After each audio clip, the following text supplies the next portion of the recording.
Halo guys, kabar kalian gimana hari ini? Semoga dalam kondisi baik-baik saja ya.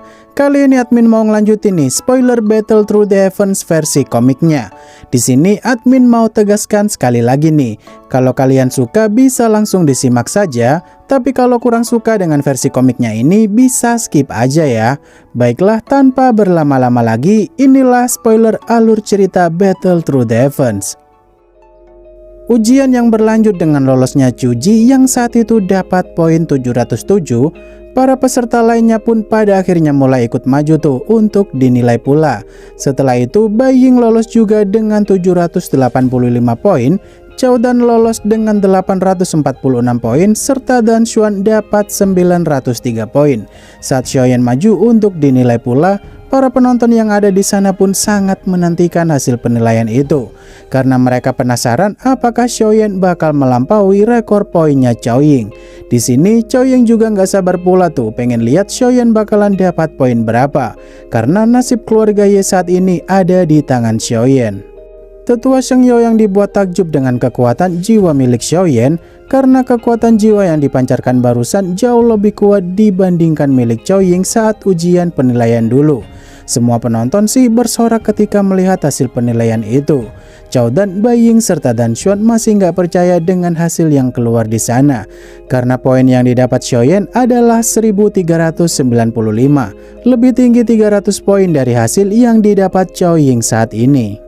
Ujian kedua yang langsung dilanjut gitu aja, Tetua Sheng Yao pun menjelaskan kalau tes kali ini adalah pengendalian jiwa, di mana para peserta ujian harus menangkap manik-manik penguji roh sebanyak mungkin dengan menggunakan kekuatan jiwa mereka supaya bisa memenangkan ujian kali ini.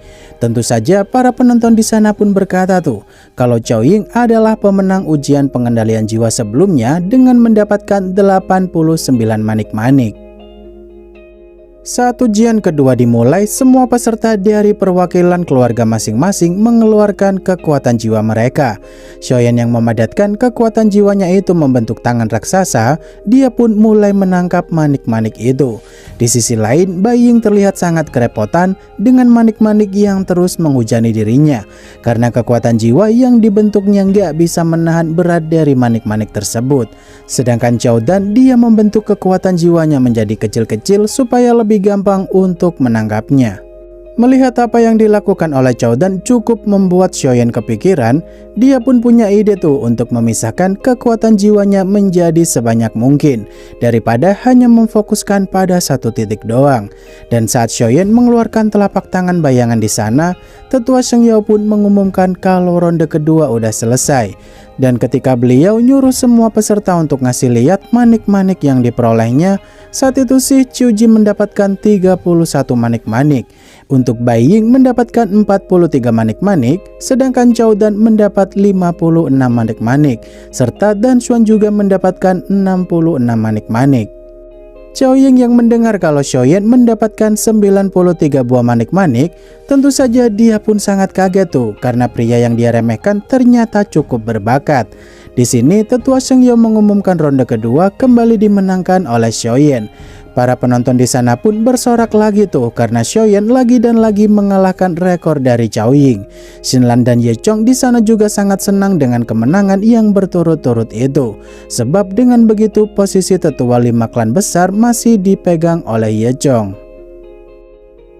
Tetua Sheng Yao yang kembali memulai ronde selanjutnya, dia pun mengatakan kalau ronde kali ini adalah ujian untuk mengukur kekuatan jiwa mereka, di mana semua peserta harus saling bertarung satu sama lain menggunakan kekuatan jiwa tentunya, dan orang yang mampu bertahan dalam lingkaran adalah pemenangnya. Di sini Chao Ying meminta izin tuh kepada Tetua Sheng Yao untuk menggantikan posisi Chao Dan dengan dirinya. Lebih tepatnya sih Chao Ying berkata kalau dia hanya ingin melakukan pertandingan persahabatan dengan Xiaoyan, karena udah 2 kali berturut-turut Xiaoyan mengalahkan rekornya itu.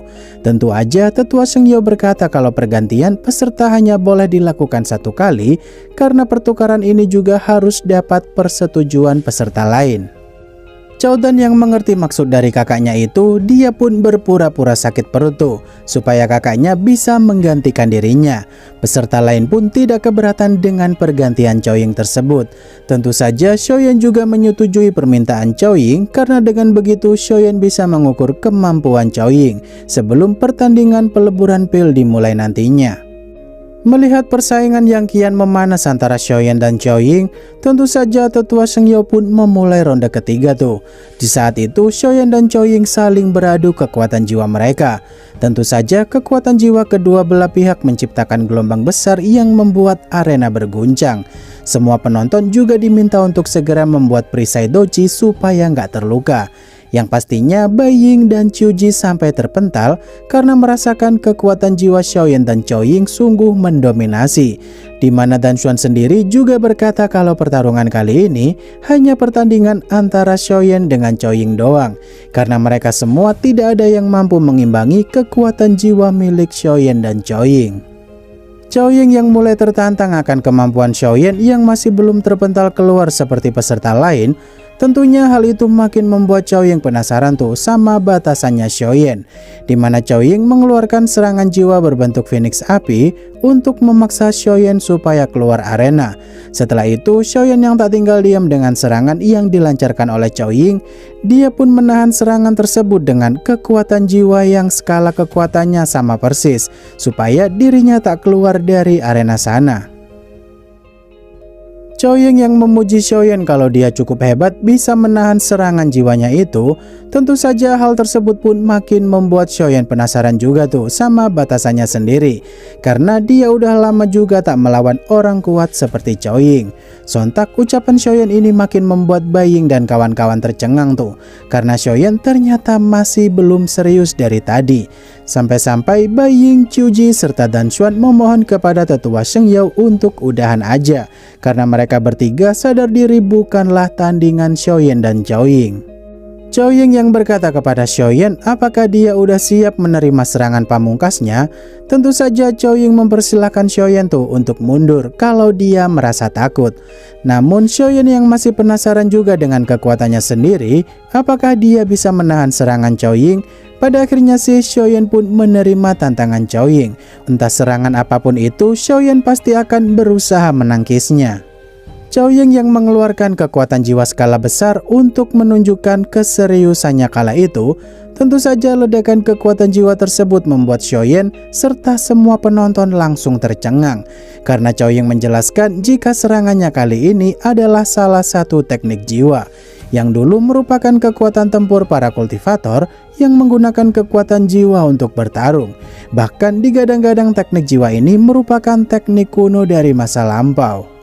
Chaoying yang mengeluarkan serangan tapak pertama bernama tapak misterius, sontak hal itu membuat Xiaoyan cukup ketar-ketir tuh, karena kekuatan jiwa yang digunakan oleh Chaoying terbilang lebih besar dari dugaan Xiaoyan. Di sini Xiaoyan pun lagi dan lagi masih bisa mengimbangi serangan Chaoying dengan jumlah kekuatan jiwa yang setara. Tapi hal itu membuat para penonton terpental cukup jauh karena bentrokan kekuatan jiwa barusan. Sedangkan Xiaoyan masih bisa bertahan di arena sambil berkata kalau dia mulai bersemangat untuk menerima serangan Chaoying yang terakhir. Situasi Xiaoyan dan Chaoying yang makin memanas karena Xiaoyan masih tak mau menyerah juga. Saat itu si Chaoying memuji Xiaoyan tuh atas bakat yang dia miliki, karena tak banyak alkemis tingkat 7 mampu menahan serangan jiwa Chaoying selama ini. Tentu saja Xiao Yishan dan Qinlan yang makin dibuat tegang karena Xiaoyan begitu percaya diri. Tentu aja Xiaoyan dengan senang hati tuh akan menerima serangan Chaoying berikutnya. Chaoying yang terlihat mulai sedikit serius, dia pun mengumpulkan kekuatan jiwa dalam jumlah yang lebih besar daripada sebelumnya, sampai-sampai bikin para penonton di tempat langsung ketakutan.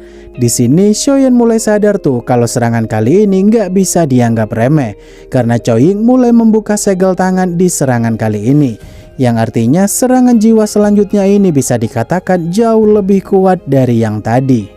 Chaoying yang mulai membentuk kekuatan jiwanya menjadi teknik jiwa tahap kedua. muncullah kekuatan jiwa berbentuk harimau yang merupakan wujud kedua dari teknik jiwa milik Chao Ying.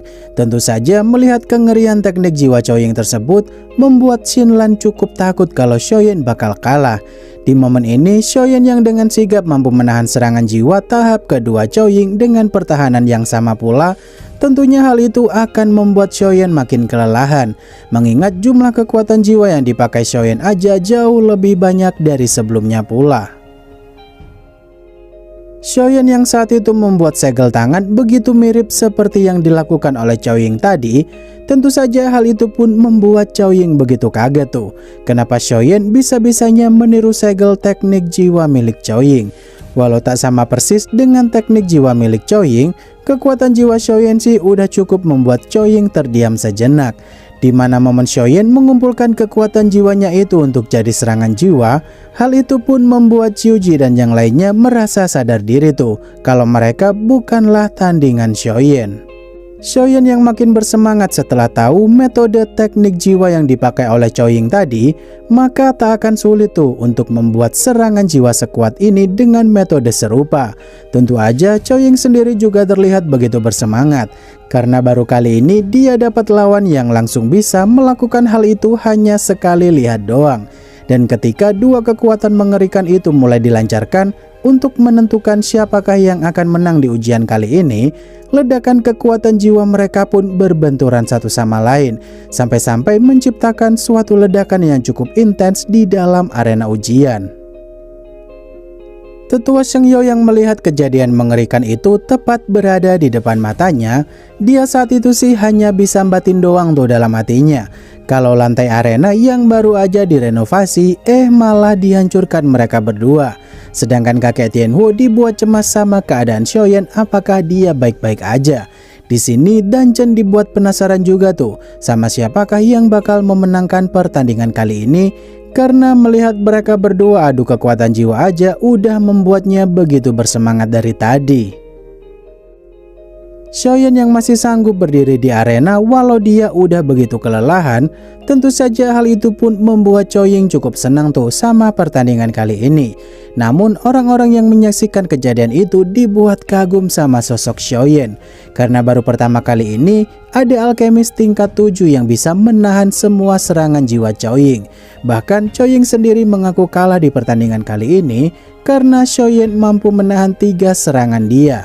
Yang pastinya ujian pemurnian pil nantinya bakal sangat seru menurut Chao Ying. Chao Dan yang begitu kaget melihat kakaknya tak bisa membuat Xiaoyan keluar arena, bahkan sampai mengaku kalah pula. Sontak hal itu pun membuat semua penonton begitu kaget juga tuh, karena sosok Chao Ying yang dijuluki sebagai penyihir dari klan Chao sampai mengakui kehebatannya Xiaoyan. Di sini Xiaoyan yang mencoba merendah kalau dia hanya kebetulan menang. Saat itu juga Chao Ying pun mulai menggoda Xiaoyan.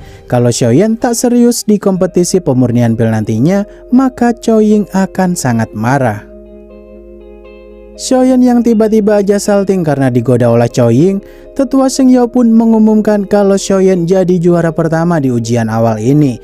Yang tentu aja pengumuman tersebut membuat Ye Chong dan Xinlan begitu gembira.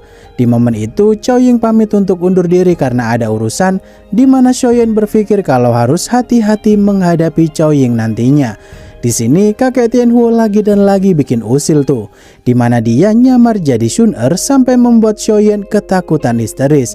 Kalau Ayang Beb melihat kejadiannya barusan pastilah sangat marah. Semua orang yang mulai pergi dari sana karena ujian udah selesai. Tetua Sheng Yao pun merasa familiar tuh dengan kekuatan jiwanya Xiaoyan, karena kekuatan jiwa Xiaoyan sangat mirip dengan sosok yang dia kenal dulu. Saat Tetua Sheng Yao penasaran apakah dia murid dari sosok kenalannya tersebut, sayangnya adegan itu adalah ending dari video kali ini. Wah, kira-kira siapa tuh sosok yang dikenal sama Tetua Sheng Yao? Apakah dia adalah Yao Lao? Komen di bawah ya kalau ada yang tahu. Baiklah, akhir kata terima kasih udah nonton sampai akhir, dan sampai jumpa di video spoiler selanjutnya. Bye-bye.